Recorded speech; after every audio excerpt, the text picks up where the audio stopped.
আসসালামু আলাইকুম ওরহমতুল্লাহি ওবরাকাতুহ। আজ 10ম রমজান। রমজান মাসের আজ 10 তারিখ।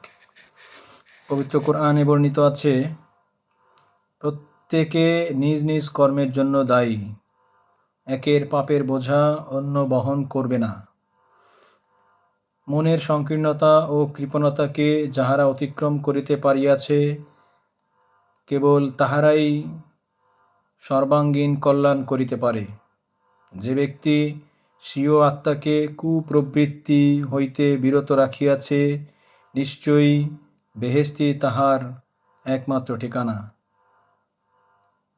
আল্লাহ অবশ্যই ন্যায়পরায়ণতা ও আত্মীয় স্বজনকে দানের নির্দেশ দেন। তোমরা কৃতজ্ঞ হলে অবশ্যই অধিক দেব, আর অকৃতজ্ঞ হলে অবশ্যই আমার শাস্তি হবে কঠোর। যারা কার্পণ্য করে তারা তো নিজেদের প্রতি কার্পণ্য করে। মানুষ তো স্বভাবতই অতিশয় অস্থির চিত্ত। সে বিপদগ্রস্ত হলে হাঁ হুতাশ করতে থাকে এবং ঐশ্বর্যশালী হলে কৃপণ হয়ে পড়ে, তবে তারা নয় যারা নামাজ পড়ে।